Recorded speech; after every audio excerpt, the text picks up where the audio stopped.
So okay buddies, episode की शुरुआत में टर्बो ग्रैनी ओगरुन को बताती है कि जो ओगरुन के अखरोट है वो टर्बो ग्रैनी की स्पिरिचुअल पावर के साथ रैप्ड अप हो चुके हैं। इसी के साथ टर्बो ग्रैनी बताती है कि जो उसका कलर है अब वो गोल्ड कलर हो चुका है और उस बॉल का डायमीटर 5 सेंटीमीटर है। अगर ओकारुन उसको एक बार देख लेगा तो वो अपने आप ही पहचान जाएगा। ओकारुन और मोमो उसे ढूंढने की कोशिश करते हैं लेकिन इनको वो मिलता नहीं है। टर्बो ग्रैनी कहती है कि अगर तुम्हें वो चीज इतनी मुश्किल से भी ढूंढने पर नहीं मिले तो इसका मतलब ये है कि उनको कोई ले गया होगा। टर्बो ग्रैनी ये भी बताती है कि उन बॉल्स के अंदर पावरफुल लाइफ फोर्सेस है और उस चीज से मॉन्स्टर्स अट्रैक्ट होते हैं, क्योंकि इन मॉन्स्टर्स को ये लगता है कि अगर वो ऐसी हाई लाइफ फोर्सेस वाली चीजों को जमा करेंगे तो वो फिर से जिंदा हो सकते हैं। इसीलिए जो स्पिरिट्स होती हैं वो जिंदा लोगों को अटैक करते हैं ताकि वो उनकी लाइफ फोर्स ले सके। मोमो कहती है कि ऐसे तो हम उन बॉल्स को कभी भी नहीं ढूंढ पाएंगे अगर उन्हें कोई ले गया होगा तो। इस पर टर्बो ग्रैनी कहती है कि उसे इन सब चीजों से कोई भी फर्क नहीं पड़ता। टर्बो ग्रैनी की ये बात सुनने के बाद ओकारुन और मोमो उसमें मार लगा देते हैं। अभी हमें घर चले जाना चाहिए और एक डिफरेंट स्ट्रेटेजी सोचनी चाहिए। जैसे ही दोनों घर जाते हैं सेको उनसे पूछती है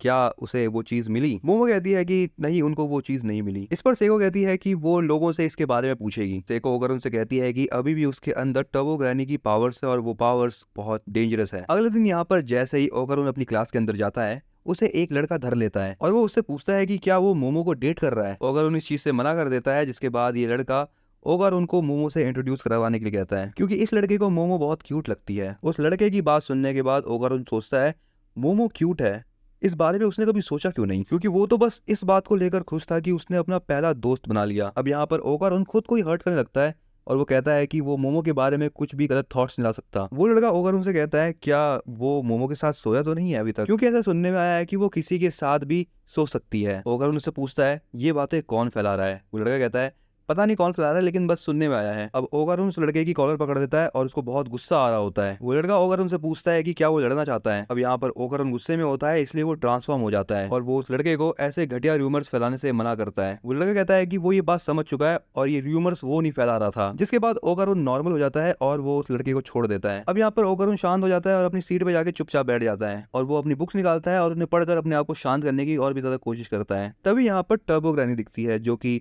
ओगरुन के बैग में छुपकर उसके साथ स्कूल आ चुकी है। ओगरुन यहाँ पर अपना बैग उठाता है और छुपने की जगह ढूंढता है। ओगरुन यहाँ पर टर्बो ग्रैनी से पूछता है कि वो यहाँ पर क्या कर रही है, क्योंकि उसे मोमो के घर पे रखा गया था। टर्बो ग्रैनी ओगरुन को बताती है कि सेको ने उसे कहा था कि वो कहीं भी घूमने के लिए आजाद है क्योंकि वो कुछ कर नहीं सकती किसी को। तभी टर्बो ग्रैनी उससे पूछती है कि वो काफी दिक्कत में दिख रहा है क्योंकि जो वो पावर संभाल रहा है वो बहुत ज्यादा हैवी है और वो ओगरुन से कहती है कि ओगरुन उसको अपनी बॉडी में फिर से घुसने दे। टर्बो ग्रैनी ओगरुन से कहती है कि वो उसको कुछ भी नहीं करेगी, जब उसको उसकी पावर वापस मिल जाएगी तब वो उसको छोड़ देगी। लेकिन ओगरुन कहता है कि पहले वो उसकी बॉस तो वापस कर दे। तभी यहाँ पर मोमो आ जाती है और ओगरुन टर्बो ग्रैनी को छुपा लेता है। ओगरुन यहाँ पर मोमो को टर्बो ग्रैनी के बारे में नहीं बताना चाहता था, लेकिन यहाँ पर टर्बो ग्रैनी खुद ही बैग को रोल करके मोमो के पास जाती है। लेकिन जैसे ही यहाँ पर ओगरुन मोमो का क्यूट चेहरा देखता है उसको याद आ जाता है कि उस लड़के ने भी मोमो को क्यूट कहा था और वो मोमो से थोड़ा दूर जाने लगता है। ओगरुन यहाँ पर मोमो को अवॉइड कर रहा होता है लेकिन मोमो उसके पीछे पड़ जाती है। एंड अब यहाँ पर टर्बो ग्रैनी कैंपस घूमने निकल जाती है। अगले सीन में मोमो की दोस्त उससे पूछती है कि उसका मूड क्यों खराब है, कहीं उसके बॉयफ्रेंड ने उसे कुछ कह तो नहीं दिया। मोमो कहती है कि पता नहीं क्यों लेकिन ओगरुन उसको अवॉइड कर रहा है। मोमो कहती है कि हाँ वो इसी बात पर गुस्सा है और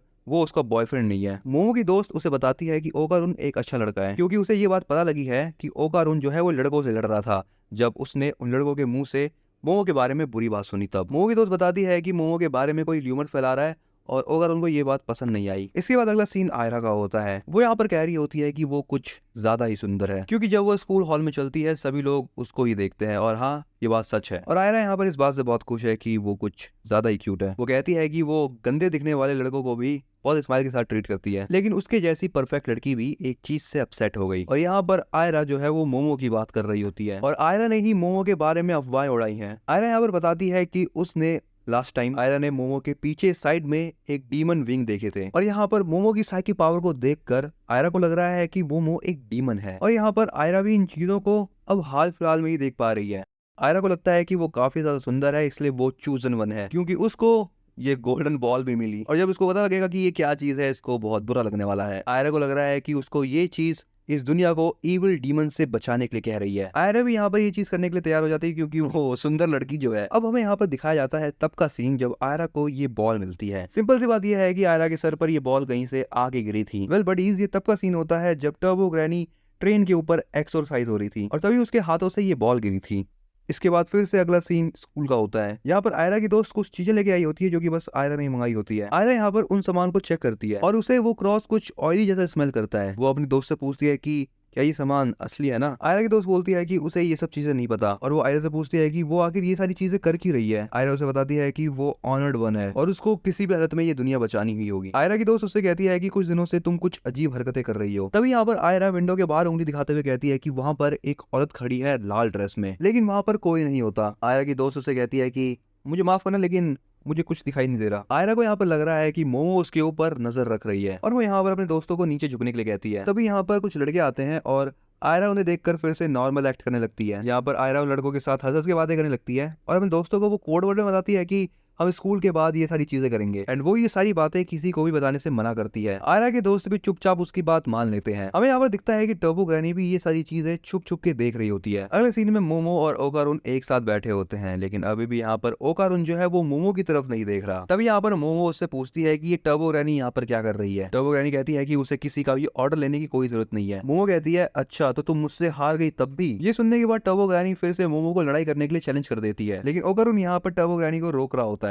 तभी ओकारुन बताता है कि टर्बो ग्रैनी एक लड़की के बारे में बात कर रही थी। टर्बो ग्रैनी बताती है कि वो स्कूल में ऐसे ही नहीं घूम रही थी, वो भी उन गोल्डन बॉल्स को ढूंढ रही है। वो कहती है कि वो गोल्डन बॉल स्कूल में क्यों होंगे। ओकारुन कहता है कि उसने भी सर्च नहीं करा था, लेकिन हो सकता है कि किसी ह्यूमन ने ही उन बॉल्स को उठा लिया हो। टर्बो ग्रैनी बताती है कि वो जो बॉल्स थी वो दिखने में सुंदर थी और वो गोल्ड की थी, तो इसमें कोई सरप्राइज की बात नहीं होगी कि कोई ह्यूमन उसको उठा भी ले। तो टर्बो ग्रैनी बताती है कि अगर किसी ह्यूमन ने उन बॉल को उठाया होगा तो उस ह्यूमन की स्पिरिचुअल पावर एक्टिवेट हो गई होगी और उस चीज से वो इंसान स्पिरिट देख सकता है। लेकिन इसका मतलब ये है कि अगर वो इंसान स्पिरिट को देख सकता है तो स्पिरिट भी उस इंसान को देख सकती है और ये भी हो सकता है कि वो स्पिरिट उस इंसान के ऊपर अटैक भी कर दे। मोमो कहती है कि आखिर वो लड़की है कौन जिसके बारे में टर्बो ग्रैनी बातें कर रही है। टर्बो ग्रैनी कहती है कि वो उस लड़की का नाम तो नहीं जानती, लेकिन स्कूल के बाद वो उसको मिलवा सकती है। अगला सीन आयरा का होता है और वो यहाँ पर बैठ के सोच रही होती है कि मोमो के पास कितनी पावर हो सकती है और वो ये भी सोच रही होती है कि क्या वो उन चीजों से मोमो को हरा सकती है। आयरा बताती है कि वो जो रेड कपड़ों में लेडी थी वो उसके पास आ रही है। अगले सीन में मोमो ओकारुन के पास आती है और उसे अपने साथ चलने के लिए कहती है। तभी यहाँ पर आयरा आ जाती है और वो मोमो को बोलती है कि उसे कुछ अकेले में बातें करनी है, लेकिन मोमो उसे कहती है कि वो अभी बिजी है। लेकिन जो आयरा होती है वो मोमो से रिक्वेस्ट करने लगती है। मोमो भी सोचती है चलो देखे आखिर ये क्या बात करना चाहती है। मोमो यहाँ से चली जाती है और ओकारुन अकेले होता है। तभी टर्बो ग्रैनी ओकारुन को बताती है कि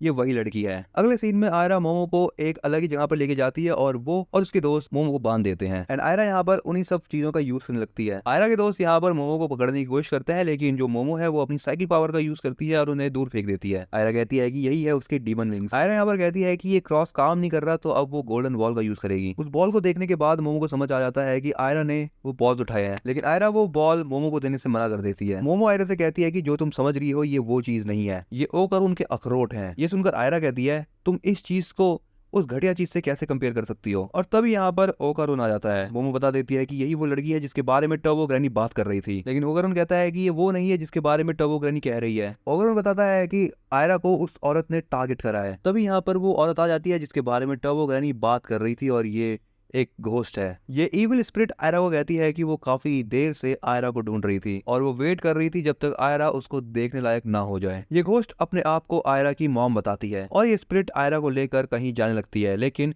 तब यहाँ पर ओकारुन भी ट्रांसफॉर्म हो जाता है और वो सीधा उस इविल स्पिरिट की तरफ भागता है, लेकिन वो इविल स्पिरिट उसको आधा मुंह में ले लेती है। वो इविल स्पिरिट ये नहीं चाहती कि कोई भी आयरा को उससे दूर ले जाए। यहाँ पर मोमो भी ओकारुन को उस इविल स्पिरिट के मुंह से निकालने की कोशिश करती है, लेकिन यहाँ पर मोमो अपने पावर्स को अच्छे से यूज नहीं कर पाती क्योंकि उसके हाथ बंधे हुए हैं। लेकिन वो इविल स्पिरिट मोमो को उठा के दूर पटक देती है और वो ओकारुन को पूरा निगल जाती है। वो इविल स्पिरिट आयरा को बताती है कि उसने आयरा से मिलने के लिए 10 साल तक वेट करा। आयरा यहाँ पर उस इविल स्पिरिट को कहती है कि तुम मोमो अयासे की फैमिलियर तो नहीं हो, ये बात मुझे पता चल चुकी है। लेकिन ये इविल स्पिरिट आयरा को बहुत प्यार और दुलार देने लगती है। ये इविल स्पिरिट आयरा को बताती है कि आयरा ने उस इविल स्पिरिट को एक दिन माँ कहा था और ये सुनकर उसे अच्छा लगा, इसलिए वो फिर से आयरा को कहती है कि वो उसको माँ बुलाए। तभी यहाँ पर बगल से मोमो की आवाज आती है और वो उस इविल स्पिरिट से ओकारुन को वापस मांगती है। वो इविल स्पिरिट कहती है कि तुम अभी बकवास मत करो, मैं अभी अपने इमोशनल रीयूनियन में बिजी हूँ। आयरा मोमो से पूछती है कि आखिर ये चीज है क्या। आयरा को लगता है कि ये चीज मोमो की दुश्मन है और वो मोमो से कहती है कि हम दोनों मिलकर इसको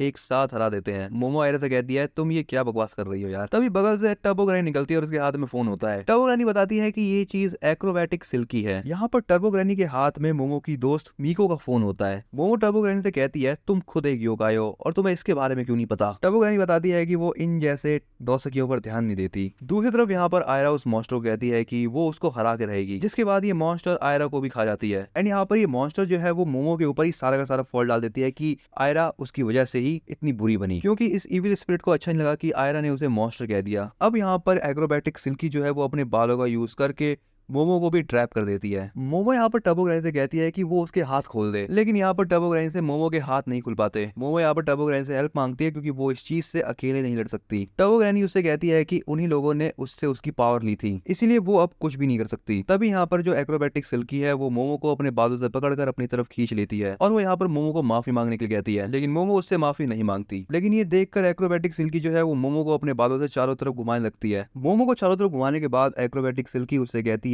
अगर वो एक्रोबैटिक सिल्की को मॉम कह देगी तो शायद वो उसको माफ कर दे, लेकिन मोमो कुछ भी नहीं कहती। एक्रोबैटिक सिल्की फिर से एक बार ट्राई करती है, लेकिन मोमो फिर से नहीं कहती, जिसके बाद यहाँ पर एक्रोबैटिक सिल्की जो है वो मोमो को भी निगल लेती है। एंड इसके बाद अब यहाँ पर टर्बो ग्रैनी भी आ जाती है। टर्बो ग्रैनी एक्रोबैटिक सिल्की से कहती है कि वो उसको माफ कर देगी अगर वो उन बच्चों को वापस लौटा दे तो। लेकिन एक्रोबैटिक सिल्की टर्बो ग्रैनी से कहती है कि तुम कौन हो। टर्बो ग्रैनी उसको बताती है कि जब उसने मोमो को खाया तब उसने अपने थोड़े से बाल भी खा लिए और तभी यहाँ पर अचानक से वो जलने लगती है। टर्बो ग्रैनी बताती है कि आयरा के पास जो क्रॉस था वो एक लाइटर था। मोमो ने ही वो लाइटर लिया और एक्रोबैटिक सिल्की के बाल जला दिए। एक्रोबैटिक सिल्की यहाँ पर बहुत ज्यादा जलने लगती है, इसलिए वो तीनों को ही उगल देती है। मोमो यहाँ पर कहती है चलो फिर अब अटैक करने का टाइम है। और इसी के साथ बड़ी यहाँ पर ये एपिसोड है एंड। तुम्हें ये एपिसोड कैसा लगा तुम इसके बारे में कमेंट में जरूर बताना। अगर तुम इस चैनल पर नए हो और ऐसे ही कमाल के एनीमे कंटेंट को देखना चाहते हो तो इस चैनल को सब्सक्राइब कर लो।